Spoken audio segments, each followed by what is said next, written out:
I wanted to mention on a totally unrelated note before I forgot that tomorrow is Whitley Strieber's 70th birthday. Ah, Yeah. So I don't know if you're gonna have some cake, but there's that. yeah. Wow. Yeah. I know. I did think. Yeah. Well, you're persona non grata now. I don't know in country, so you want to. I suppose you can still fire an email through. I doubt he's blocked your email. I ought to send a happy birthday Dear, email.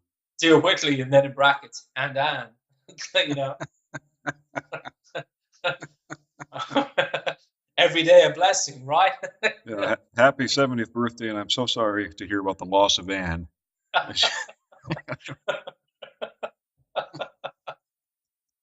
um, yeah. Oh, terrible. But yeah, I mean, I'm with you. That whole lining 4 or 5 people up to give a testimony to somebody who's still alive is interesting to say the least. But yeah, Yeah, well, it was what it was. You know as well as I do that that site, especially in the comment sections, I mean, it's people who will say yes to anything, and that always irritates me. And now that you've got this Jeremy Vaney character on there, and then you have this ass-kissing tribute to Anne Strieber, which I thought was a bit jumping the gun a little. yeah, And so, I make my comment, which is naturally a trolling comment because you want to provoke outrage and hysteria, but it was motivated by, a little bit of thought and principle at the same time because as I think we discussed in the email, I don't think Vaney is sincere. I think he's a bit of a meathead actually, and he's always taking these crusader, public positions on different UFO issues, yeah, and yeah, yeah, there's very little subtlety and he's one of the same group of these 30 something guys who all seem to know each other and they're pals and they worship Jacques Vallée. They've never had an original idea of their own about any of this really. And everything they take is from Vallée or maybe a little bit from Strieber and so on, and they repeat it and they reflect it off of each other, and they think that they're on some sort of moral crusade to expose the still dumber people, the other parts of the UFO world. Okay, but so the whole thing's irritating. yeah. And it's also I mean, we've spoken about this before, but I still, I think that Strieber's biggest problem with this was going pro. He was trying to turning it into a business. I think he caused himself and he caused enormous damage to his own integrity. I see this. It was just a conversation I had today. It was a novel observation for me. But a friend, someone I know, he got a promotion, and to cut a long story short, he had his character was questionable before the it's even more so now, and which was surprising to me. If I could draw an arc, I thought you would debase yourself to a certain point, secure your promotion, then allow a sort of organic recovery to set in. Whatever principles you normally hold to can sort of exert himself on your body and mind. But no, instead he seems to be hitting new lows. um, and I think this has happened with Strieber. I mean, just the sheer damage to his own consciousness that he has to be rendering by this hyperbolic um, venting and this exaggeration with every Dreamland show. How many? I don't know. He is inventive in the ways he can essentially keep saying this is the most important show ever. He's Yep. got he said this 300 times, almost, he would say. But I think there's damage there. And I think, too, there's probably a point, his relationship with the visitors, if I'm not wrong in saying this, has more or less stopped since he's got this Freeman thing up and running. Like, there's not a lot happening in the last 15, 20 years. Now, I know he moved away, but then in Texas, and even with the Master of the Key, whatever happened there, that's stuff happening in the 90s, but since then it's stopped. which is interesting. Yeah. Well, there's a lot of that I'm piecing together now that I started this essay finally, and the biographical details and so on. Um, but yeah, there certainly was a transition out of the sort of public phase of his career where he was still the successful horror novelist and sometime, political advocate for this or that environmental or overpopulation causes and that sort of thing. Transition from that respectable sphere into woo-woo UFOs and aliens.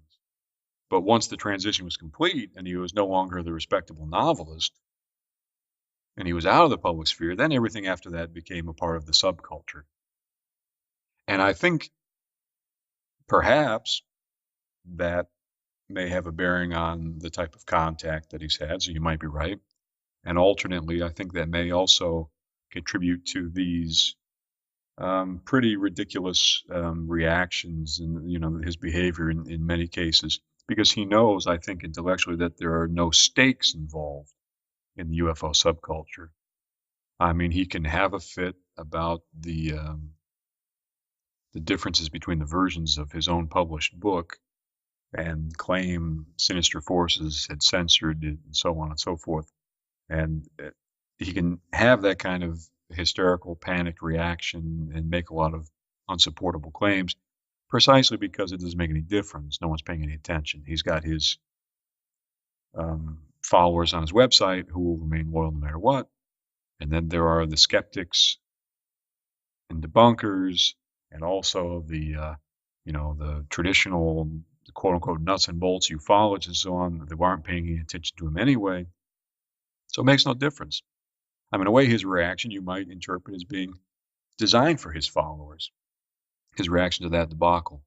And you can also say that sort of the intellectual weakness of a lot of these things, where he's claimed to have seen the drones himself, and he's inserting himself into all these different stories of the moment. The fact that he's showing that kind of weakness and allowing himself to do that kind of thing is precisely because he's not in a milieu or an environment where he is being held to the highest standard and being encouraged to be at his best and so on, and because it doesn't matter. So Yeah. Okay. So it's all just marketing. in a sense, it is. I mean, there is an economic aspect to all of Yeah. what he does. For what it's worth, on that, I actually think that is a huge, not a hidden driver, but I with this economic factor, I think with Strieber, absolutely critical. I think that I think there's several things. It's one, he's made repeated play of his own fall from grace. As they had the cabin, and lost he had an apartment in a cabin, lived out of the apartment, or lived in the cabin, gave up on that. In the little condo in Texas, he sent his son to some very swish, private school.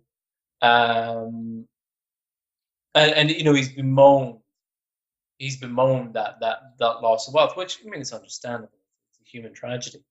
But he also reports to is how the visitors taught him a lesson once when he was boasting to his brother about his success. I think he showing his brother a new car or the new cabin or one or the other, and he was quite enjoying the moment, just displaying how successful he was. And then the next day he found out from his bank, oh, your money's disappeared, or words, something to this effect. And it was the visitors teaching him a lesson.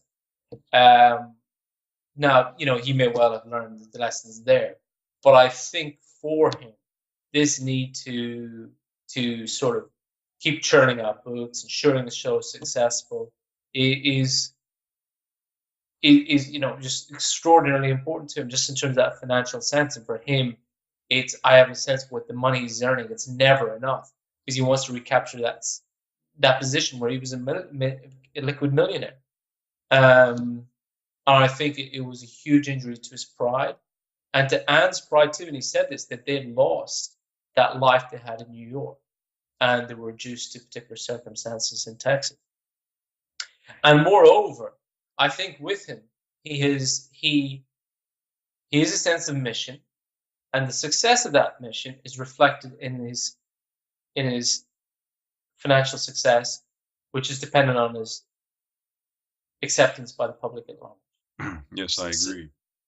so in a way, lying and bullshitting and exaggerating and being dishonest, refusing to engage with honest critics like yourself, it's all completely justified. Probably even an unconscious level, because he will act in that way that will help the sales, which reflects the success of that mission. Yeah, there's a lot to what you say there. As regards his retreat from New York and from him leaving the credible sphere, I think there's probably an interesting story behind that. I've been trying to put together the details for it. And for one, it's worth saying that as much as Strieber bemoans the loss of his cabin, uh, every time he refers to his cabin, he's in fact referring to two cabins. And the way it appears is that they had a cabin where I believe, although I haven't yet confirmed, I believe most, if not all, of the events of communion occurred. But then they left that cabin and they built from scratch a different cabin and moved into that and were living there. And so every time he talks about his cabin, he talks about it as if it were the cabin where all the communion experiences occurred, and then they were forced to leave for financial reasons from that cabin, but he had lived in two cabins. So on the one hand, you've got him doing a condensation for the purpose of storytelling. Now, there's more to it than that. I have read or heard that at some point he was swindled out of a lot of his money by an accountant, supposedly, and that his financial reverse is there, the supposed reason why he had to leave his cabin, which was itself like a second home, right? Mm-hmm. Not his primary home, was due to that. Now, it's interesting that he moves back to San Antonio, but not only that, it's not well known that this apartment, this condo where he talks about the chain smoker showing up and all that sort of thing, the condo they retreated to, was itself supposedly only about a mile away from his childhood home. So it really appears that he retreated home as if now that he had been basically discredited, if not fully discredited, basically discredited, and his hope for being a public intellectual with credibility was gone, and his big assault on the citadels of academia and science and so on with communion, that was all rebuffed. The fact that he was basically defeated resulted in him returning home, literally, not just to a roundabout area in the same region of the country where he grew up, but literally a mile from his childhood home. Right. So you've got that. And then when you fast forward later in his career, what you have, at least is obvious to me, is he moves to California because he's decided that his fiction from now on is just going to be a moneymaker because he wants to sell scripts to Hollywood. Oh, he said that. He's openly said that. He said. Well, he said that he moved to Hollywood to pitch ideas, but he's never said that my fiction is so bad now because each of them is really just meant to be a treatment for a screenplay. Right. Okay. Yeah. That's the point I try to make. I mean, I came to that conclusion myself several years ago, just trying to read some of his fiction. I said, well, this is unreadable. But it's actually so obvious that you can go to Amazon.com and see the reviews, and many people will come out and say the same thing. I mean, in the Publishers Weekly and the Kirkus reviews of the establishment, again and again you see terms like cartoonish, and the emotions are bad, the dialogue falls flat. So in these technical aspects, you have a lot of basically separate people saying that. But then when you get to the customer reviews, like, this seems like it was written in order to be a movie. This might be okay as a movie, but as a novel, it's terrible. And again, like different books I've seen, the same criticism from different people who just like, they read it and they're like, well, there's something wrong with this. There's too much action, and it seems like a movie. So that's clearly, it seems to me, what he's done. Well, I think the last of his fiction I read might have been 2020, or I think it was The Greys. I think the last one I bought was The Greys. And what I remember about that was I can remember reading this sitting in my car before I went into work. I couldn't understand why there were so many chapters.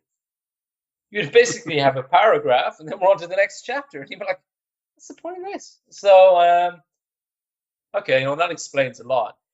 Tracking back from what you said about the move, the way I remember him talking about this, but as you know, with Strieber, it's not that either is wrong here. There's just different accounts we picked up on. Is he said that there was following communion, his sales followed an unusual arc of decline and not of growth, which should have been the path, um, given the success of communion. And he said that as his sales declined, his financial condition deteriorated, and he went from the house in the cabin to the cabin, and then finally had to give up the cabin for San Antonio. Now, I'm not sure, what other obligations he had, but it could also have been that I don't know when his parents died. He had his sister. I'm not, he could have had other family considerations to try and manage in the move back to San Antonio. But suffice to say is that, as you said, he didn't find himself writing editorials in the New York Review of Books, and yeah, he was laughed out of town in a way. And also alongside that, which would have been his removal from the Gurdjieff Foundation, which to him I think is every bit as critical. Like it's also he went to San Antonio where, from what I can see, there was no real work groups there. I think that had to be part of his calculation, or something that was important to him. Um, it's something about him I still find a genuine mystery. I've never heard of anyone being asked to leave the work. And he admits that, yeah, he was. He also, William Siegel, or Bill Siegel, was his group leader, and Siegel had advised him that he had to live the path that he had, the actual path, the tarot card deck that he'd set out. And again, that doesn't seem to really be in accord with what any group leader would tell you. They're not going to say to you, well, yeah, work within the Gurdjieff Foundation, but then at a certain point, go your own way. They don't actually ever advise that. They don't repudiate the ideas at different points in your supposed development, or at a certain point in your development. So that whole aspect of Strieber's life, to me, is very, very strange and very opaque. I always wondered, did Conroy's book shed any light on that? Well, I finally got my own copy in the mail several days ago. I had been across the country, and I've just started combing through it for details. There is something in that book that sheds light on the issue of book sales. It's interesting if you compare the way the circumstances add up to Strieber's own description of his leave. You know, just to put the two together and to discuss them jointly. When Strieber says he lost the cabin, it's always strongly meant that he was basically wrongly, he had his home taken away, let's put it that way. Yeah. And that his home was taken away because of economic reasons, but the economic reasons, on the one hand, were either the result of him being publicly ridiculed, which is wrong, wrongly ridiculed, or maybe for more shadowy, sinister reasons, which he's also suggested. So there's that presentation. On the other hand, if you look at the circumstances, the fact that, number one, there were two cabins, and number two, when he went to San Antonio, he didn't just move back to a region with which he was familiar. He moved within a mile of his childhood home and all that. I guess there's a difference between, if you're a person, it must be very hard to accept defeat, or in any case, it is for him to articulate it. It's easier for him to say that he has been cheated, if you know what I mean, than to say he's defeated. In other words, you're playing a game of poker and you lose, you insist that someone is cheating. rather than saying, "Oh, I lost because of my Right. ability." Now, he may well have been cheated. What I'm saying is it's interesting that his account leans toward the being cheated angle, whereas the basic facts suggest a scenario where he simply felt defeated and retreated home because he might have gone to other places. Now, as regards to book sales, early on in the Conroy book, that is brought up. Conroy interviews Strieber's publisher, and the publisher points out quite reasonably that the rule of thumb in the publishing business is that if you have a book that's a success, the sequel will generally do half the sales, and any subsequent sequel might, if you're lucky, do half the sales of that. So with transformation, you're basically guaranteed, no matter whether it's a runaway success or not, you're guaranteed, at least at that time, to have half the sales. Now, when you look at the fact that transformation is basically communion light, and in a way you could say communion without the experiences, or you could also say basically communion again. There's no way you can expect the same level of success with it. I mean, the fact is that the first thing you're going to do when you write the book is get out the experiences, the main experiences. And the experiences of communion are all concrete in as much as that they're recent, they're rooted in a very specific time and place with family members and people visiting the cabin, and he's saying, well, this is all happening basically right now. And if you look at the way Strieber writes his books, he writes them in a very short period of time. He just shoots them out.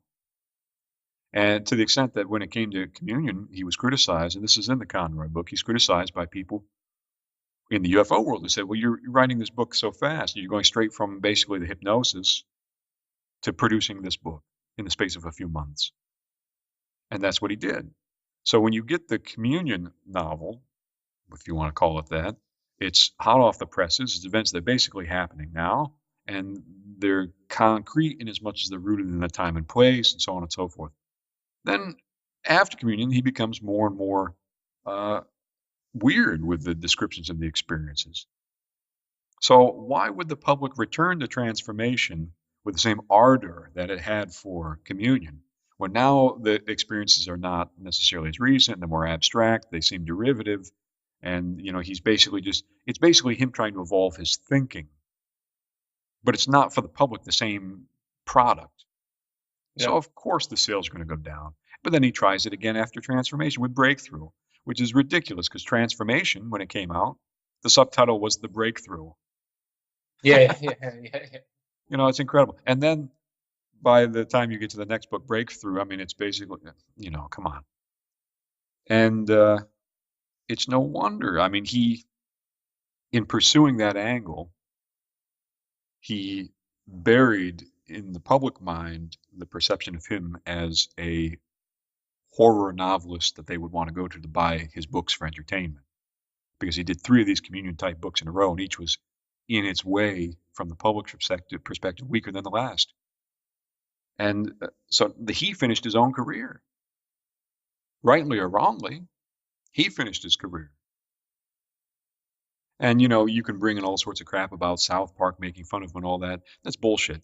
Kripal, Jeffrey Kripal, who's now kind of like the academic champion of Strieber, who incidentally doesn't really do any kind of detailed analysis of his work. In like a typical academic fashion, Kripal will take Strieber and try to fit Strieber into his own pet theory.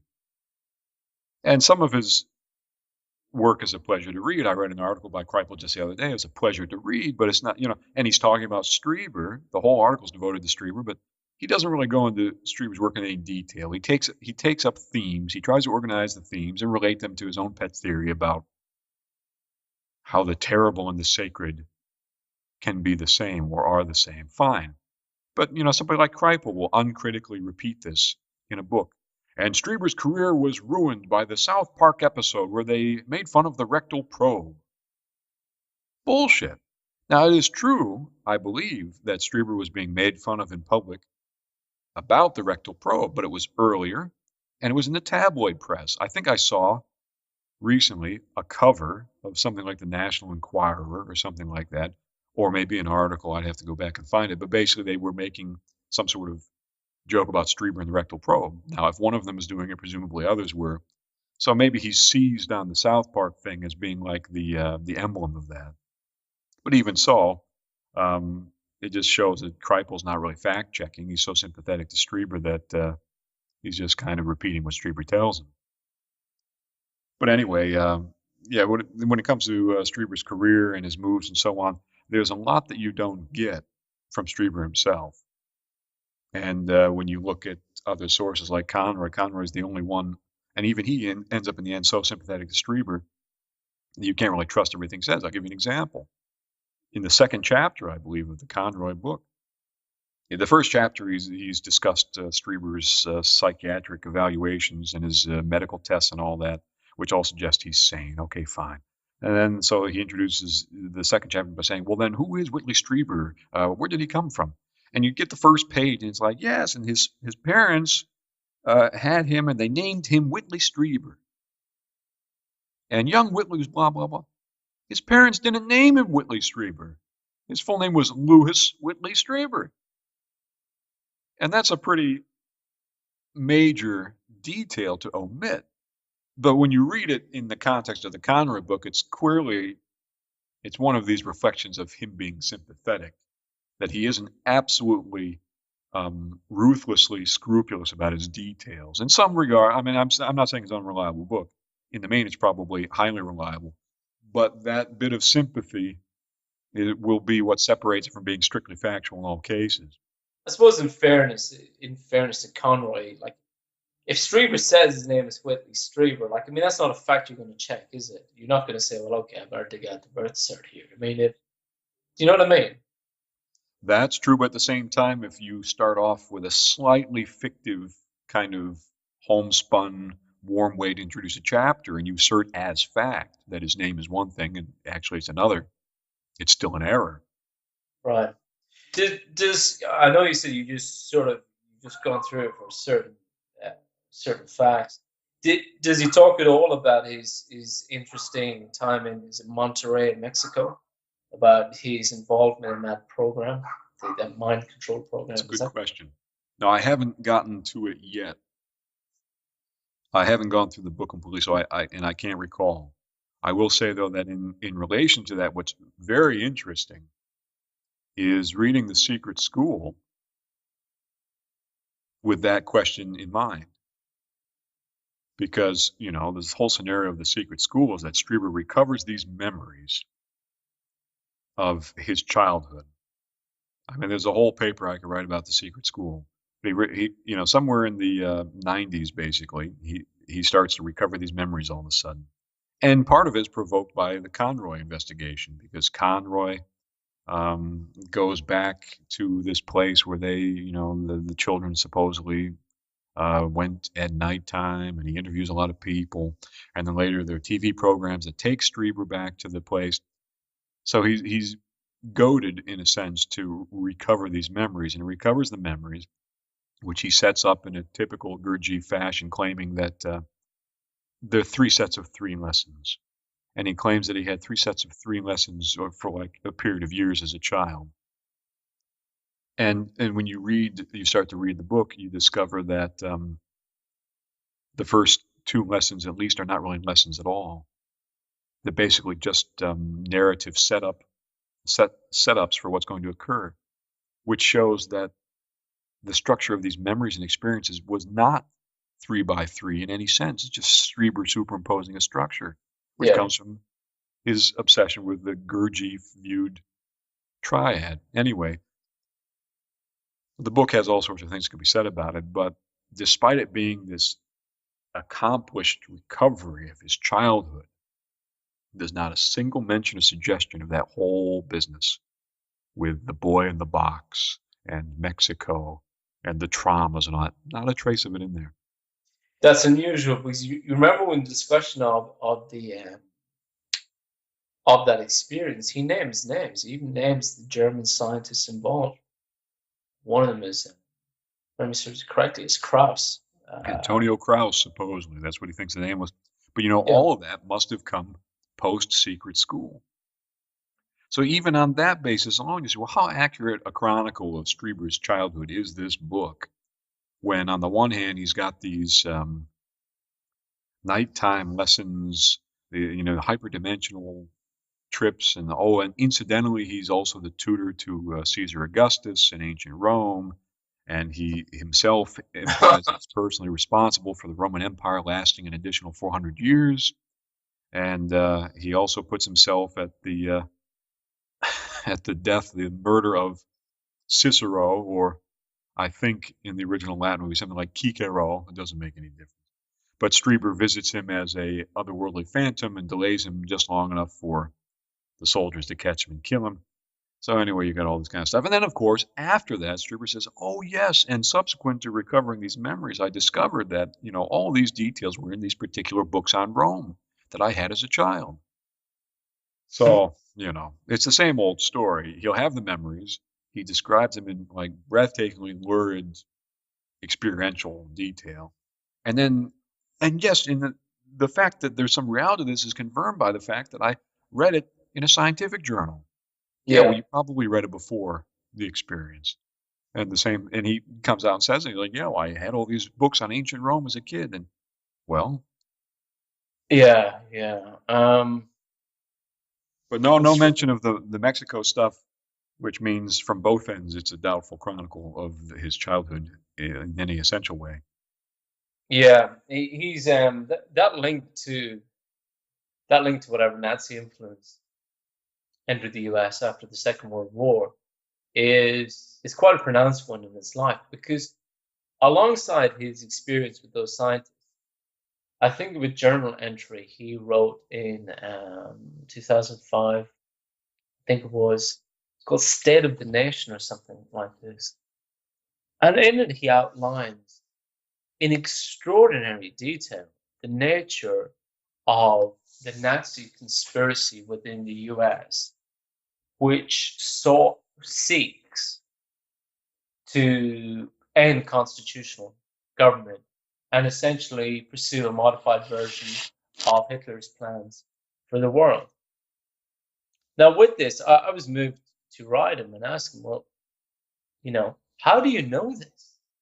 Because this is sort of, there are things mentioned that were not discussed. I've never come across them before. Even this, he speaks about Russian Muslim prisoners in Munich who were the link between the Nazi remnant there in Germany and Saudi Arabia. I mean, this is such an obscure. I have to say that I did my best over many years to sort of fact check this. This is something of quite interest in, but I was only recently. I mean, I think, well, it might have been 2 years ago. I actually found, yeah, there was some information on this particular link, and he talks about a particular mosque.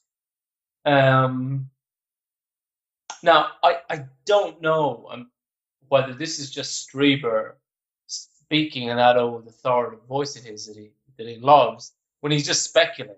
He's just, well, I think this might be a link, and he's drawing a very vivid conspiracy. And how much of this is sort of stuff he'd learned from family, and he often speaks, that his father was quite the insider. I mean, the whole account of his advice from Iran at the time of JFK's assassination. So, like, in terms of who his family is and what political knowledge he has from them, I mean, I find that interesting. Find it interesting too.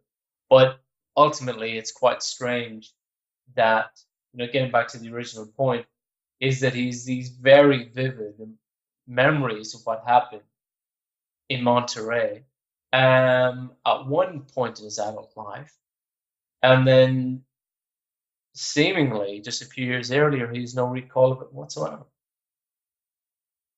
Sure. Well, I mean, you'll be interested to know, sometime back you brought up the discussion that Strieber had with John Hogue about terrorism, and Strieber was adamant that there was this reality to Washington, D.C., someone floating a nuclear device up the Potomac and nuking D.C. Yeah. Well, naturally, in the secret school, one of his visions for the future is a portable nuclear device being detonated in Washington, D.C. Yeah, by nonetheless, if memory serves me correctly, the Iranians in association with Russian criminal elements. Isn't that the conspiracy? Well, it might be, but Yeah. it's interesting that there's no mention of that in the program. I'm positive the one that you heard that Mm. the Strieber is so adamant. The reason why he's so adamant is because he's had a past vision about it. Basically, he may not Hmm. even be aware of it at the time, but I mean, there you have it. Well, yeah. I just, something that's interesting about Strieber himself is that he doesn't speculate about his own life. He doesn't. I don't think he's ever really fielded the idea that he could just be an instrument. That maybe what he thinks is happening or has happened doesn't have the substance he takes it. It doesn't have the substance that he thinks it has. Um, I look at Strieber and I look back and I think too of these mind control efforts. And according to Walter Bauer, by the 70s, they were more evolved than we'd like to think. But if there is a cover-up group, if there's a group engaged in cover-up, they would need somebody like Strieber. You would need a best-selling author. You need that vector into that part of the culture. Um, at a minimum, to just promulgate an ambiguity about the whole subject. To do for the Space Brothers meme, which might have dominated people's thinking about it to the extent they thought about it at all. If someone like Strieber comes along and he just makes it all the more great, you think in the cover up that would be a necessary step, even as part of it, just a high ethical precautionary principle. Well, what comes to mind when you say that, I'm talking about why it might be in Strieber. I won't speak to the um, the idea that he's a tool or an instrument. We discussed that to some degree before, but I would say, as regards to his own self-perception, that the thing with him is that he seems incapable of perceiving himself as an instrument when it's disempowering to do so. And it's an important distinction to make. In a way, it doesn't make any sense because objectively you're one thing and that's it. That's so we like to think. Strieber does have no difficulty viewing himself as kind of an instrument. In at least two different cases, separated by many years, Strieber has said that he sees himself just as a soldier, putting one foot in front of the other. He's just a soldier in an army, basically. So he's willing to subordinate himself and his self-concept, in a sense, to what he views as the greater, paradigm of contact and the transformation of mankind through contact. He sees himself as having an instrumental role, and he's one of many. At the same time,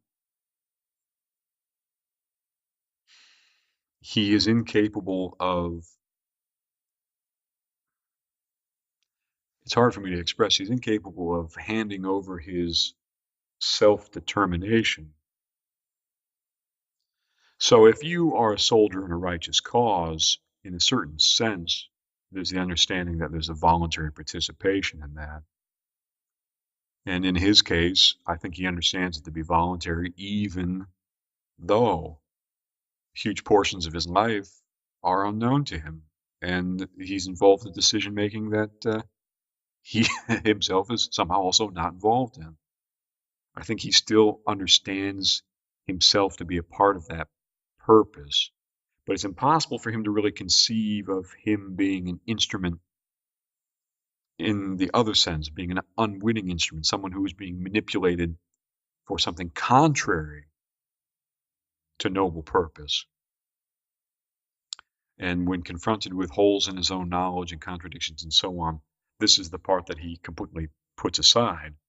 And I think the reason for that is that he has had, probably since childhood, a very active and able mind And when you have an active and able mind working at that level, a mind only encounters other mind. It just encounters itself. So it's on this great adventure, which in some respects is a selfish adventure. And for that reason, as long as something affords him the opportunity for thinking of himself as having exotic experiences, he's willing to entertain being powerless or helpless or being used, but not fundamentally, not completely. There's an interview that I heard recently. I might have mentioned it to you, I can't recall, but it will go into the essay, the key part of it, which is at the end of the interview. The interviewer pretty impressively asks him, how much of the key, or is the key perhaps you just trying to unconsciously answer? Is it you trying to answer the questions that unconsciously plagued you about all these subjects? And Strieber quickly evades answering the question, confronting the question with a response, something like, well, we're not even at the point where we can begin to answer questions like that. Interesting. Which Yeah. really is Strieber saying that he's not even at the point where he can begin to answer a question like that, because that's really what the key is, I think.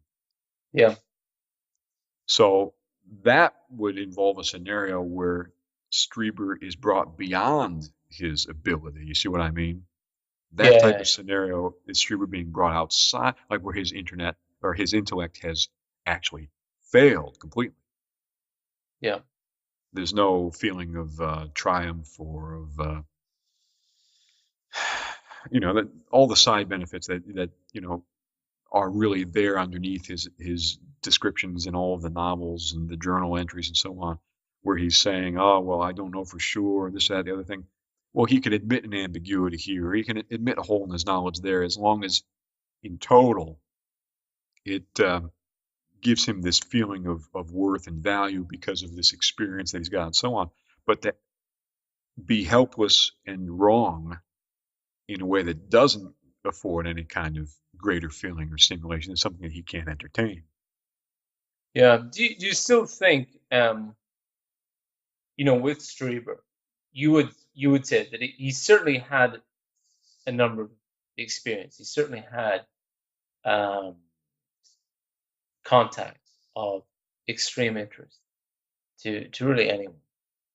But do you think he is capable of usefully explaining those experiences to his audience? Or do you think it's at the point, like this with the key?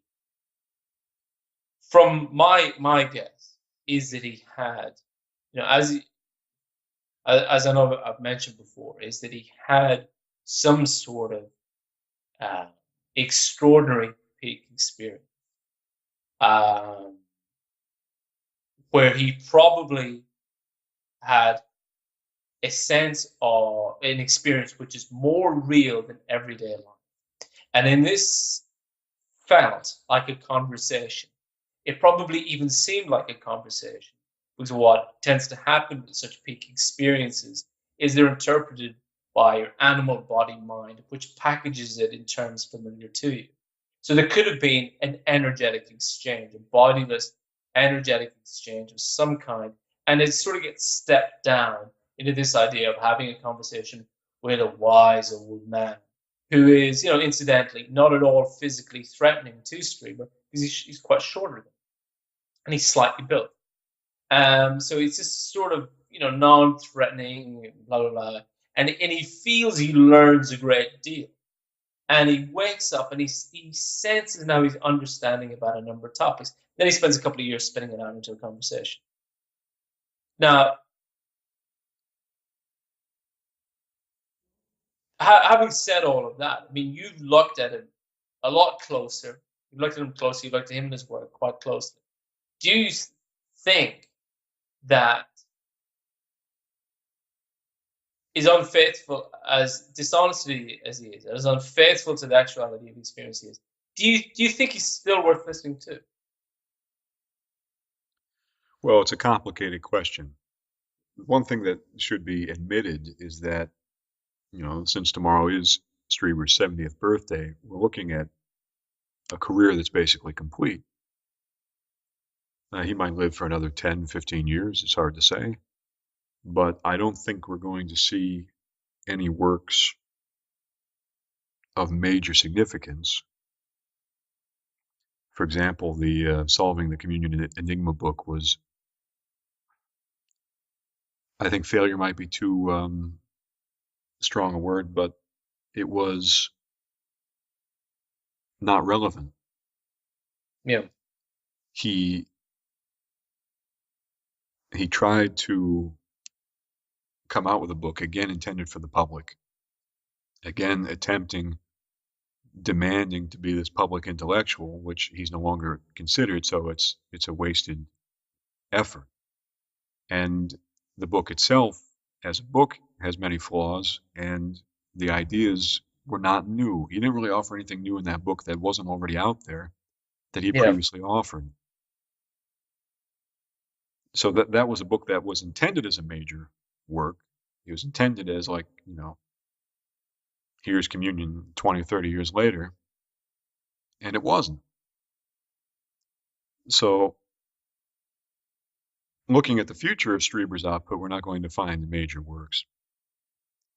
I think that the two main works of his career are Communion and The Key. And in a way, if you want to talk about that arc, what they do is they define, in a certain sense, the leftmost point and the rightmost point of that arc. Because at the left-hand side, you've got Strieber presenting himself to the public, and he's trying to do the impossible. He's trying to say, well, because I'm a credible public intellectual, I need to be taken seriously, and here are all these experiences.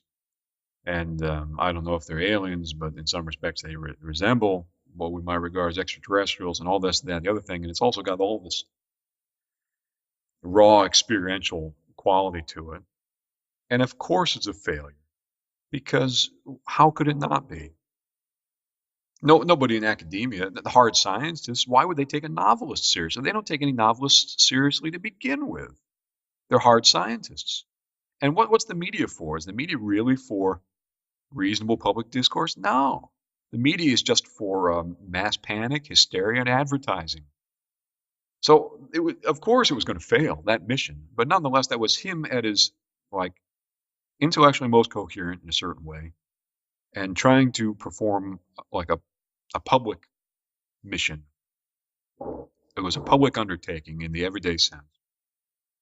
And it's a failure. So he presents all these questions, and obviously they involve questions about himself, like what was the meaning of my experience? How should I be regarded? He's actually unconsciously, in a way, asking the public, how are you going to regard me? Then you trace, the arc, and then the key is this kind of,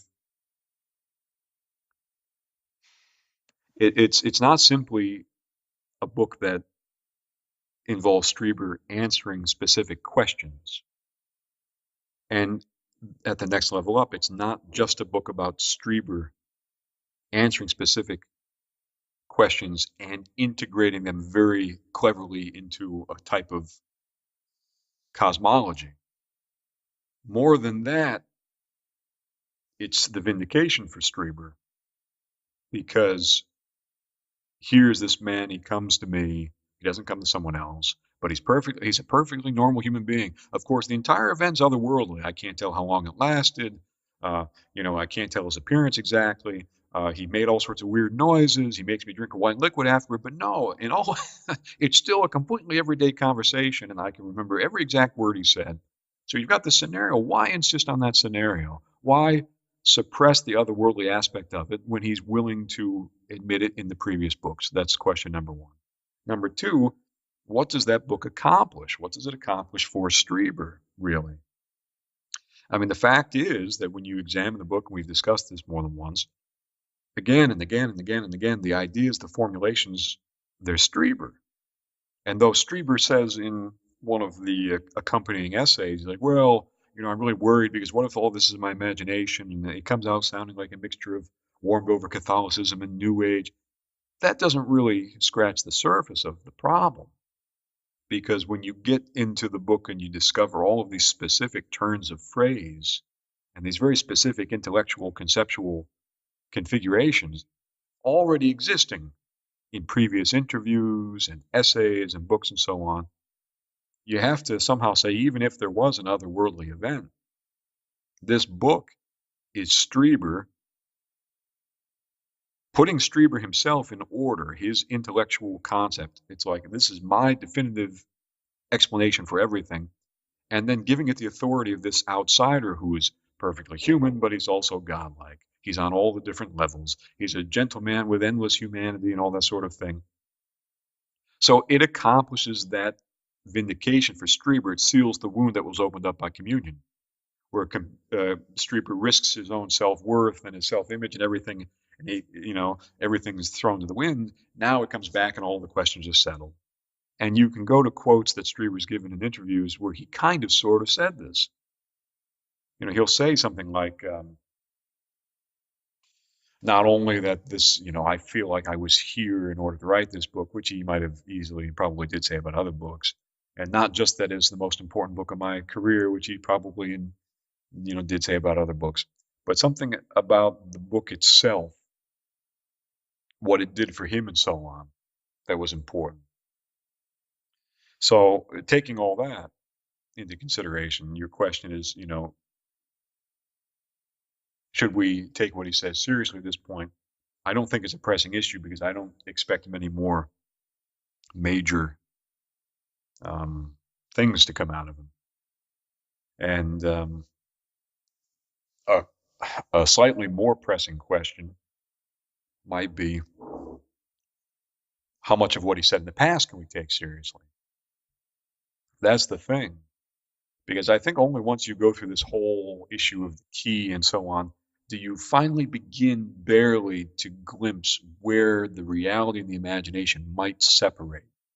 It's like a fabric that is supposed to be seamless, but then you finally begin to discern this tiny seam that may well be there, joining the parts together. Yeah. And so, I think that's really, yeah. The question I was trying to raise is, yeah, I mean, I had, I went through a phase where I read all his work, I devoured everything he said. I really thought I personally thought there was enormous value in what he wrote, and I found it endlessly stimulating. I had enormous respect for him. But now I'm at a point, really, with this conversation, and I just, in a way, think, what is the point in studying his work? I look at it now, like, would I do it again? Just even from that personal level. If, the social level, we can leave aside, but just even for the individual. I mean, is he trustworthy at all? I mean, it's worthy of study as a cultural artifact. It's worthy of study that, yeah, Communion was a huge bestseller, and that's significant in itself. But as a guide to this other reality, how useful is he? Well, maybe not useful at all. Well, I would say this, that if we look at what his work accomplishes for the understanding of contact, for lack of a better term, its greatest strength is also its greatest weakness. And that's not just a trite formulation. Its greatest strength in terms of what led to its social force, I believe, was the fact that the writing conveyed what felt like real experience. Now, not a lot of writers can do that. A lot of writers can faithfully describe something or describe something in very poetic or original language and so on. But for a writer to put words in sequence that, when read, capture the feeling, the tempo of actual experience, is something that doesn't happen often. In fact, it happens very rarely. And reading Communion and some of these other books, I think in the end, the thing that was so convincing about all of these descriptions was precisely that. Now, this is not simply writing talent. That's not my point. I'm not saying there were these experiences or not, and just because he's a good writer, quote unquote, which is what a lot of people say, oh, he's a good writer, without knowing anything about it. The fact is that even a lot of good writers can't do this. And what I'm saying is not a comment on ability. It has nothing to do with him deserving praise or scorn. The particular type of writing that he did was writing that recreated viscerally for the reader experience. And because it was such a visceral recreation, you automatically are inclined to think that it's true, even though you might doubt particular details or have an unclear intellectual idea about what's happening in certain cases, because a lot of his descriptions are admittedly and self-admittedly vague or incomplete at certain points. But the writing itself, again and again and again, it conveyed this quality of actual experience. Now, that's a positive thing in as much as if we believe contact to be real, that he brought this reality to a lot of people. But it's a negative thing because when you look more closely at his work and how he evidently operates, that faculty of imagination, which on the one hand is what's responsible for his work having a greater value, is also what again and again leads him into inaccuracy. And you have to be careful, of course, because there are critics of Strieber who, these UFO types who, when they say Strieber he's inaccurate about something, they're being pedantic. Well, I'm not talking about the need to be pedantically accurate about an experience because, I need it for my MUFON journal report. That's not the issue. But the point is when you begin to see how a description that you took to be probably real and accurate because of its vividness is essentially flawed because of some inaccuracy, then you end up doubting all of his descriptive, vivid accounts. We mentioned before the whole issue with the rectal probe / electroejaculator. When you encounter this in Communion, there's this probe with these writhing metallic tentacles on the end of it, and they stick it into his ass, and and then afterward there's some question like, well, can you get harder? And he's like, well, no, or whatever. And supposedly, if you listen to Strieber, only years later, after some email from somebody says, oh, well, I know what that was an electroejaculator. We use it in animal husbandry. Okay, fine. But then when you think about that, would an electroejaculator, I mean, probably it's true that there was an issue about an erection because we know from other accounts that there are sperm samples taken and all of that. So we can suppose maybe that's true. But would something which is designed to give him an erection and force him to ejaculate have these metallic tentacles on the end, which he associated with collecting fecal matter? And my reading of that now in the totality of my reading of Strieber is that he's imagining those swarming tentacles on the end after the fact because something is stuck in his ass. So first, really, the memory is that something is stuck in his ass. And maybe at that moment, without realizing it, because something is stuck in his ass, he assumed, and it's a device, he assumes it's collecting fecal matter. And then when it's described vividly, imaginatively, he supposedly sees it before it's put in. It's got these swirling tentacles that look like they're for collecting samples. You see what I mean? Yeah. So the vivid experience, when you think, boy, this is so raw that it's probably real, may actually be totally inaccurate, in which case the vividness of it is no guide to its basic actuality at all. Yeah. Yeah. So now it's a kind of rule of thumb for me that whenever Strieber is vividly describing something, like whenever you're reading Strieber and you get locked into that narrative mode where you're experiencing exactly what he's writing, you can't trust it. That's the rule of thumb for that.